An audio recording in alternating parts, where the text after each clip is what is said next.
Hello and welcome to another episode of the Daily's Double Shot. I'm executive producer Simon Fox, and unfortunately this is going to be my last episode until fall quarter. But don't you worry, we've got a fantastic episode lined up for you this evening. First up, Colin Farley puts his ear to an underexposed resource that the university has to offer. Then, we investigate the downward decline in voter participation during ASUW elections in the past few years. In this week's Film Focus, John slays a beast in his review of Godzilla. Then, in collaboration with the sports section of the Daily, we break down the mechanics of 3 of the deadliest servers on the UW tennis team. Up next, we stroll down the Ave for this year's annual street fair. And finally, Trey Jackson hits campus talking to Huskies about what excites them most about Seattle in the summer. All this and more coming up on the Daily's Double Shot.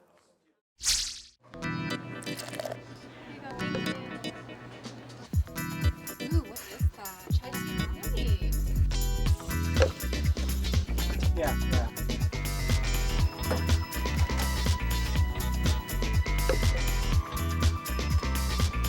I'll see you there. Okay.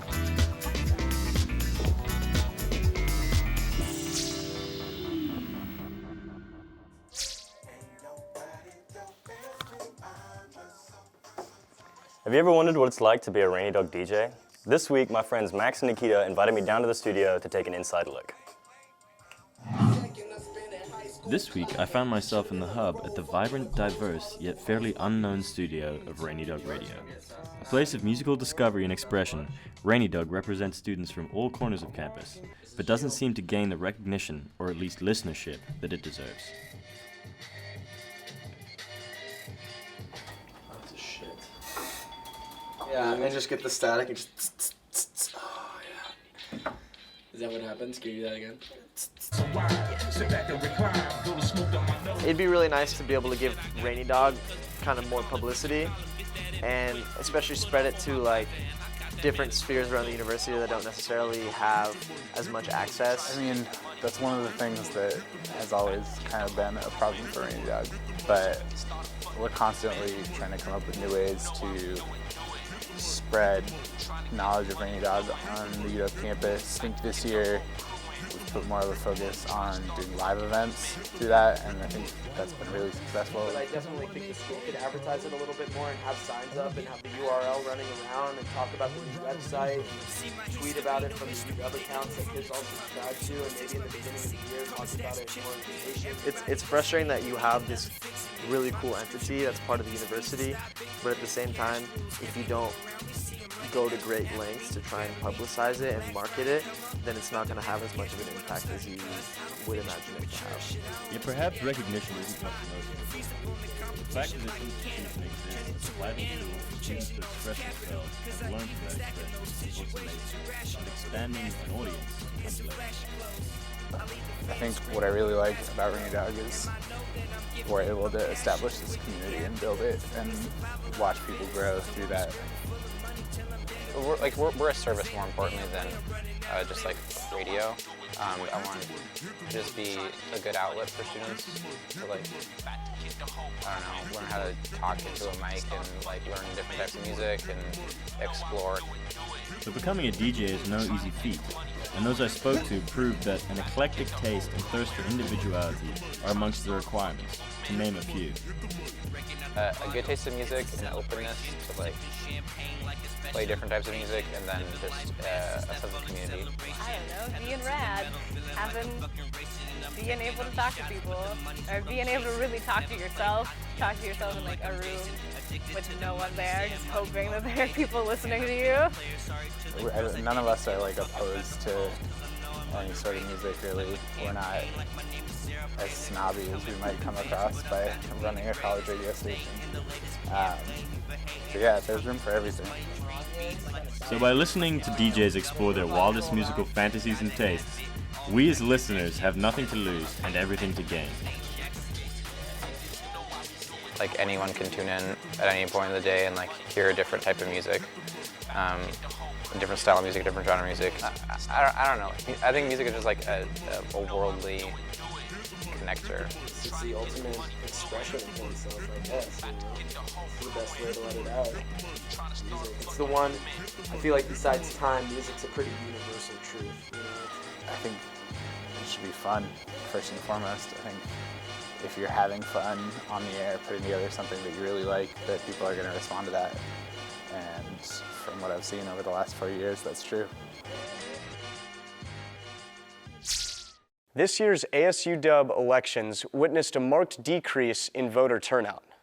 For this week's episode, I investigated some of the reasons behind this lack of participation by the student body.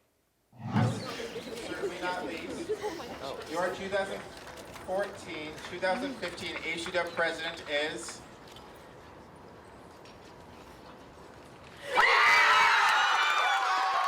The votes are in, and next year's ASU Dub Board of Directors has been decided. However, voter turnout was the lowest it has been in years. To understand the reasons for and implications of this apparent political apathy, I first talked to John Wilkerson, Director of the Center for American Politics and Public Policy. What we do know about elections sort of at the national level is that when people have more information or when they feel they have more information, then they tend to be more engaged. And the same would be true if you moved it down to an ASUW election. The same sorts of things should impact turnout. So if we have a sense that there's real competition in the campaign, if we're getting information that's essentially saying that other people are participating, so this is something that's exciting and interesting to do, right? We're going to be more likely to turn out for an ASUW election. After getting the theoretical basis for political disenfranchisement, I wanted the on-the-ground reality. So I spoke to Ada Welder, who knows as well as anyone the challenges of getting students to vote in ASUW elections. I've been involved in ASUW since my freshman year. This year, one of the bigger changes that we made was that we knocked campaigning down from 4 weeks with 3 days of voting to just 3 weeks. So there was a week less of actual campaigning this year. Last year was the first year that we haven't allowed food. But we used to have cotton candy machines. People would have donuts, whatever they could get donated. It was way easier to get someone to come and talk to you at a table if you had a big blue cotton candy in your hand than if you're just holding like a flyer. Tabling is, it's hard. It takes a lot of practice, I think, before you kind of get used to basically the rejection of it. For the most part, people, I think, don't want to stop because we get kind of into our daily shuffle of life. It's almost like a program in your brain on the UW campus to like dodge around people. You look for like the path of least resistance against, whoever happens to be stopping people that day. I think it's not always that people don't care about ASUW so much as it's not like their top priority that day. Though this year's elections are over, Brian Price, chair of the Election Administration Committee, has ideas on how to prioritize voting in the future student psyche. What I'd love to see in the next couple of years is some more programming that's not so specific to certain communities. I think that students can just get bogged down by seeing, this event or that event. It's just one of many, but kind of centralizing the programming. And so it's a little more holistic to the entire student body. If anything, when I'm out there trying to get people to vote, I'm encouraging them to just know more about the association. The students can know the candidates well, but they still might not know the positions. That can be hard to hear, but I think that goes to show that our students do care, even if they don't think that the association is doing the best work. They are sharing their voice. The scale of ASUW elections, political apathy aside, means that each of these voices carries weight. Participating in one of these elections is probably more consequential than participating, for example, in a presidential election. Grr, it's me, Godzilla! Nope, it's just me, John. Welcome to Film Focus. This week we take a look at Godzilla, the movie. Hi there, and welcome to Film Focus. I'm John Stolarczyk, and this week we're going to take a look at Godzilla. Directed by British director Gareth Edwards, this is the first Godzilla film since the atrocious '98 version starring Matthew Broderick.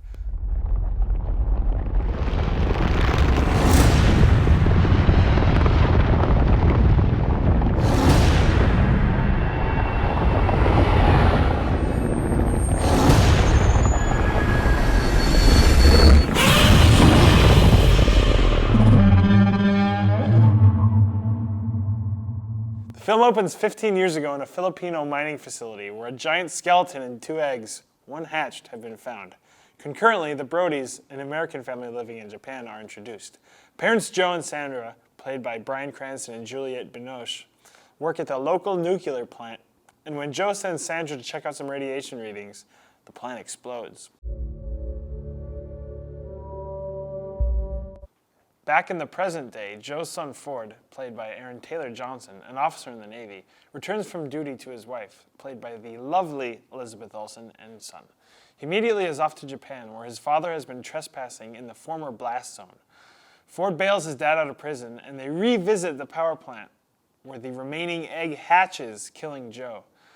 Joe joins the effort to capture and kill these beasts, but during their journey, it is revealed one more monster exists. The alpha predator.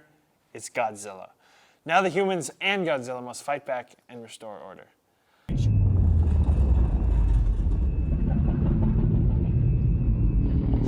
This film is very much about humanity's relationship with nature. Edwards loves opening action sequences on shots of nature. At least 3 scenes are opened with animals standing in a peaceful vista until humans disturb them. This is telling of the film's message. The arrogance of man is thinking nature is in our control, and not the other way around. A scene over the Golden Gate Bridge brings to mind another nature and revolt picture, The Birds by Alfred Hitchcock. Hundreds of birds flock over a group of soldiers, and it's a legitimately tense moment. And similar to The Birds, Edwards decides to focus on humanity itself rather than the monsters overhead. In a bold move by Edwards, Godzilla is hardly seen for the first half of the film. There are multiple shots of FEMA disaster shelters, which is no accident by the way, that show harried-looking organizers and families running around. This is a marked difference from recent superhero films in which, though the main characters are ostensibly human, the relatability level is very low. It's also beautifully scored and shot. Alexandre Desplat uses a spare score using silence to underscore the gravity of tense moments, and Oscar-nominated Seamus McGarvey packs every shot. A chill-inducing paratrooping scene is a perfect scene of both's worth. The paratroopers streak red flares over brownish-gray clouds to a haunting chorus.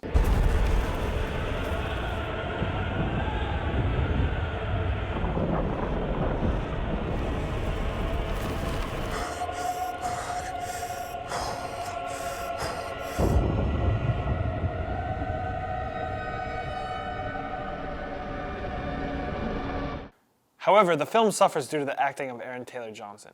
Bryan Cranston, known for his role as Hal in Malcolm in the Middle, is great, but when he dies halfway in, the film is left to Taylor Johnson, who simply doesn't have it in him.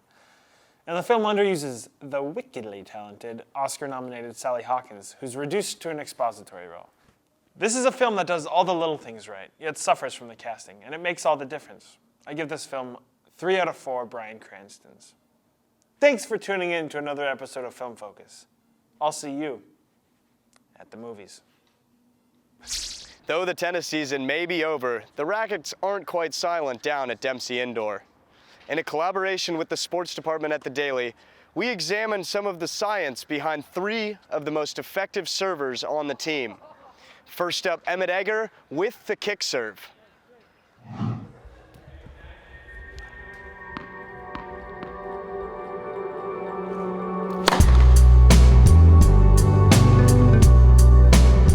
My ritual coming up, my first gaze to see where I want to hit the serve. I bounce the ball 3 times, so face the net, bounce 3 times. After that, I'll stare one more time at where I want to serve, what I want to do with it.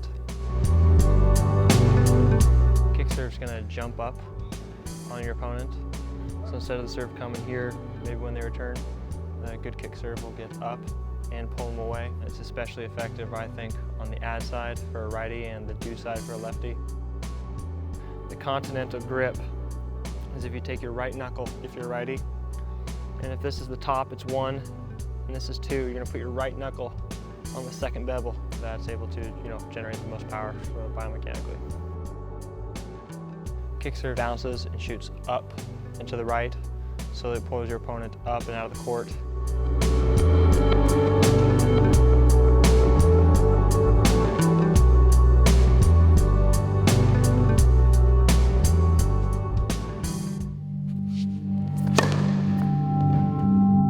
With a flat serve, I'm generally gonna want to to toss right at my left hip so I could really get a good power through this left side. I get a good setting spot. And then I just want to rotate my whole body right towards my target.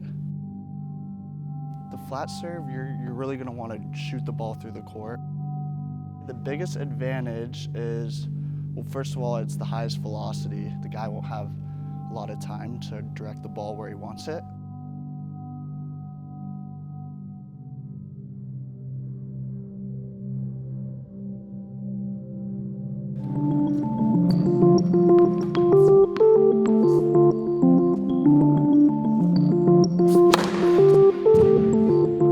You want your swing to be automatic, so you don't want to think about it too much.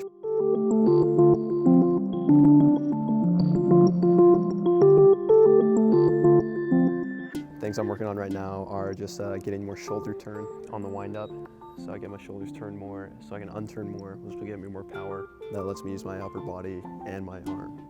And then the other thing is having a consistent toss, get into the same place every time for whatever serve I'm trying to go to. Extending up fully with my arm, so I get as much height at contact so I can hit down and in the court more. So I'm a lefty, so my spin's gonna be coming reverse from what a righty is, so that can throw some guys off, and the ball will bounce in the opposite direction of what it usually does. So that lets me hit the serve to their backhand easier, which backhand's usually a weaker stroke. So.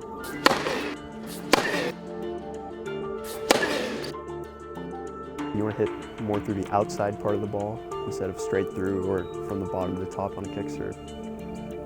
So then you get it to stay down and slide through the court more, whereas a kick serve is jumping up or a flat serve is just going straight. The slice serve can stay low and kind of skid a little, so then you can get the guy to, hit the ball later.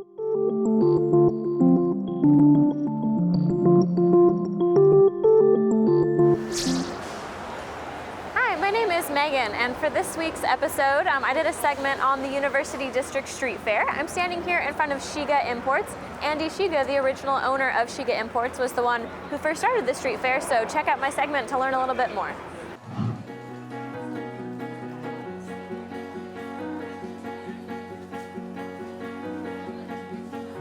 Started in 1970 and was largely the brainchild of Andy Shiga, who founded Shiga Imports down on the Ave.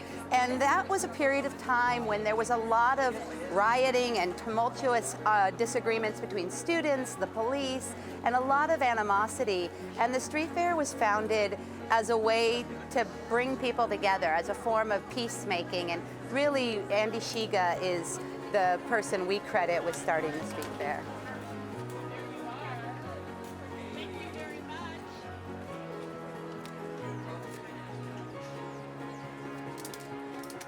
Actually, it's my grandmother's recipe, and she used to watch me on the weekends, and she taught me how to make the fudge on a wood stove.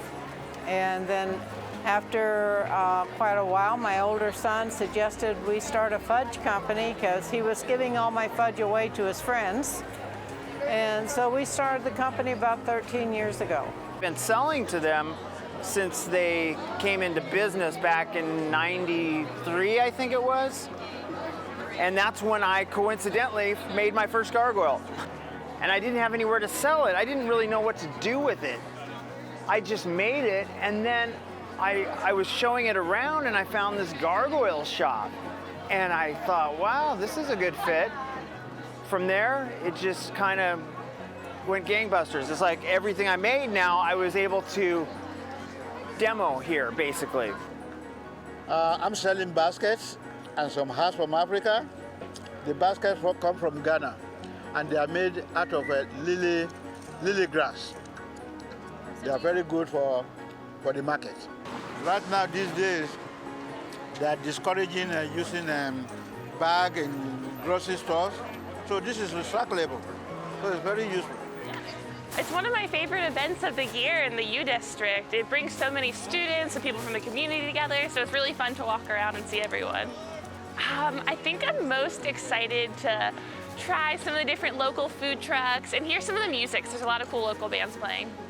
I like coming to these because I think it's something really fun to do on just like a nice warm Saturday in May to kind of like celebrate the end of the year and kind of see everything that's going on in, like outside of Seattle. A lot of people come from the east side and further west in Oregon, so it brings kind of the whole Northwest together. Hi, I'm Teresa Jackson, and I'm just finishing up edits for a piece that I did when I went around campus and asked students what they're excited for this summer. Hi, I'm Teresa Jackson with the Dailies Double Shot, and we're going to be roaming around campus, figuring out what students are excited for this summer.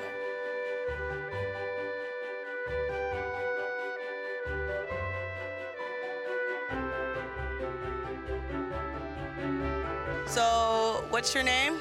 Michael. I'm Michael too. Actually, yeah. Wow. And what are you guys looking forward to this summer? In-N-Out Burger in California. Summer quarter, gonna get educated. Gonna do classes at a CC down there. And so you're both getting your education while having fun, huh? Of course. Totes. Hey, are you busy? Just real quick. Do you have a moment to answer a couple questions? I'm looking forward to nice weather and hopefully it won't be raining every day I run. I'm gonna relax. That's what I'm gonna do over the summer. So don't have any plans right now. But definitely enjoy the sun. Yeah, absolutely.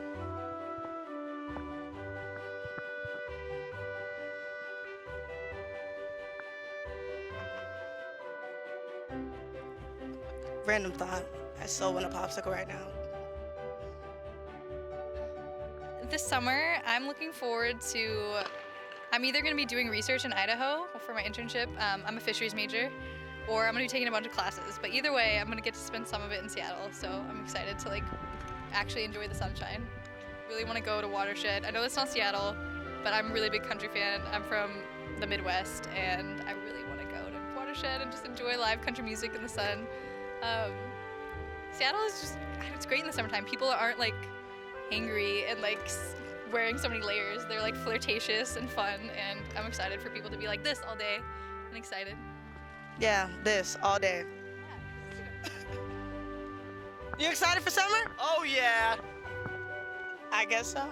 So you're excited to kick it in the wilderness with some fish or go to a concert? Yeah, both preferably. That's what I want to do. All right, fish and concerts.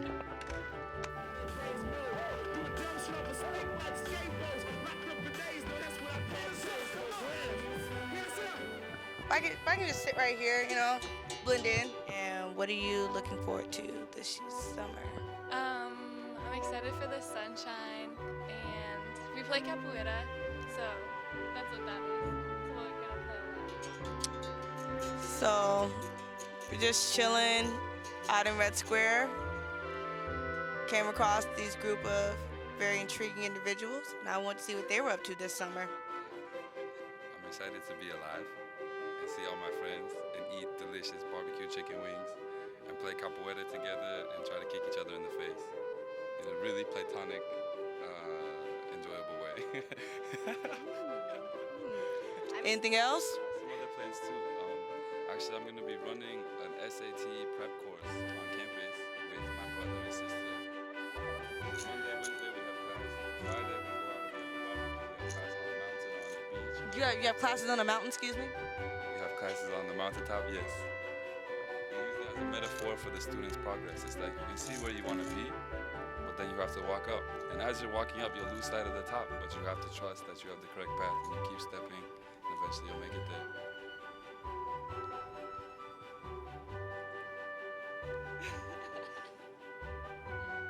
For the summer, hopefully for continuing teaching and the weather. So you're not from here? I'm not from here, no. I'm from Italy. So you're gonna pretty much explore pretty much here in Seattle?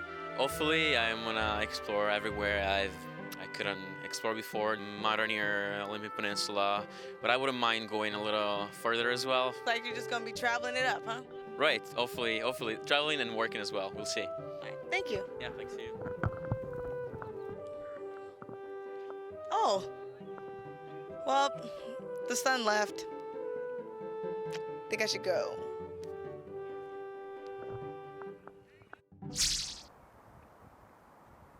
As the sun sets on our majestic UW campus, so too does our show come to an end. But shed no tears, my friends, for we shall return in 2 weeks with brand new content. In the meantime, check us out online at dailyuw.com/doubleshot, or feel free to visit our YouTube channel, Daily UW.